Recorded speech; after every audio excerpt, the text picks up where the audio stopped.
So for today's video, I wanted to talk to you about a very personal topic.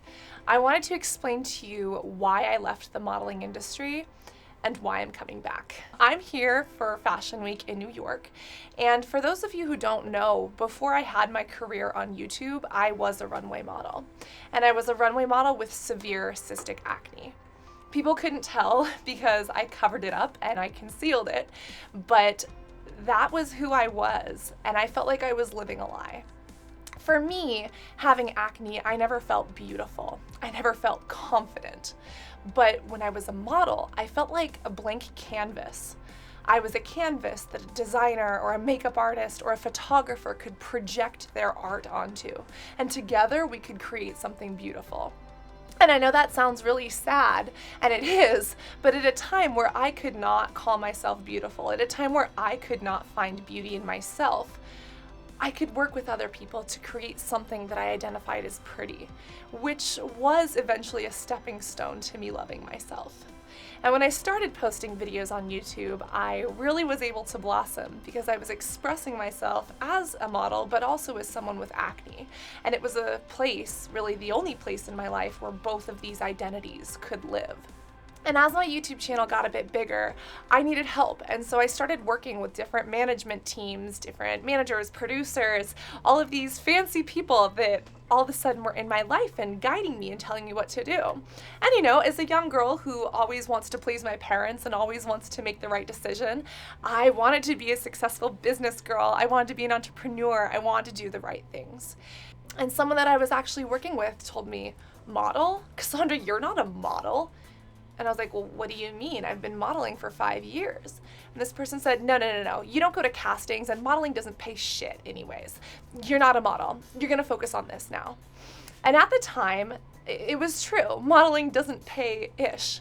But at the same time, that was something that I had that was a piece of my identity. It was something that I think gave myself and other people hope that, you know, the ugly duckling who was bullied in school can be beautiful, can be a model, can be validated by, you know, a very closed portion of society. And that was a huge blow to me. This industry who I was accepted by, all of a sudden I let them reject me. And that was extraordinarily, extraordinarily hard. And I think that people saw that change on YouTube. You kind of saw that maybe my videos weren't as authentic or I wasn't myself. I started doing more brand sponsorships and just getting away from what I loved and who I really was. And when that was happening, there was actually good that arose from that situation. When I was a model, I was really defending the industry. I was like, yeah, the modeling industry is inclusive. I see people of different color. I have acne myself. And it isn't until I stepped out of that situation that I realized out of 30 models, only 2 are different colors. Out of 30 models, only 1 has acne. You know, even if you're not diagnosed with an eating disorder, is disordered eating still a problem? And those were things that when I was knee deep in the industry, I was making excuses for. And I didn't see that until I stepped away. Now, over the past couple years, I have been covering shows, which means that in the fashion world, you attend a show, you talk about the trends, etc. And I've come to the point recently where I'm sitting in an audience looking at, you know, these amazing designs on a runway and realizing that I don't think I'm doing anything productive here. If I'm not walking the runway helping people realize that they have a chance, hope, potential, if I'm not behind the scenes knowing which model had a struggle with an eating disorder, a skin issue, scarring, or pigmentation, and helping to share her story, if I am not doing something to better the world around me, am I just wasting my time? And it's true, the fashion industry is changing. That's something I have been so excited to see. You know, a burn victim recently walked the runway. People with acne, androgyny, a girl with vitiligo, people of different body shapes and body sizes that actually represent the real population is starting to show up. And that to me is so exciting. But at the same time, there's a long way to go. And I'm basically in this situation where I'm a bystander and I can't do anything productive that way. And so, can I change the world? I don't know, but it's irresponsible of me not to try. So I have made the decision that I'm going to go back into the modeling industry.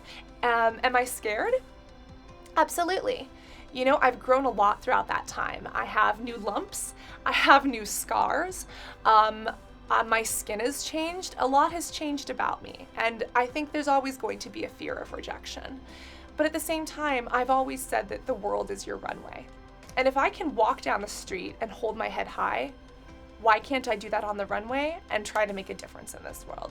Also, as someone who identifies as a feminist, I am a little bit worried that the industry will try to shape or mold me or mistreat me as a girl. So am I afraid? Yes, but I also feel like I'm in a much healthier mental state than I was back then. I'm no longer an insecure canvas, walking the runway, looking for someone to tell me I'm beautiful or looking for validation. Now I'm a woman with a mission to change the world. And I think that passion makes me unstoppable. So yeah, that's kind of what's up. That's kind of what's been revolutionary for me. And it's just something I wanted to share with you. If you have any comments or advice about this, you know it is a very sensitive topic for me, including some of the other topics such as body, such as skin, such as acceptance that are kind of brought up with this as well. And like I said, I am here for Fashion Week in New York. I'm actually partnering with Elle magazine. I filmed a video with them, which was a letter to my younger self. And I think that that's really powerful and really important, and it's something that I would like you to see. I also filmed a fun makeup video talking about the cruelty-free products that you can use to cover acne, depending on if you have dry or oily skin. So it's been an awesome week, and be sure to check that out on the Elle YouTube vertical. I'll put all of the links down in a little description. But yeah, this is one of the big changes that I've made, and I'm happy to have you be a part of this with me. As you know, I believe that beauty isn't something that we have. I believe it's something that we learn, and it's something that we earn. So go out, do good in the world, and earn your beauty today. And remember that my goal is always to help you live beautifully inside and out. And I can't wait to see you in the next video. Love you guys. Bye.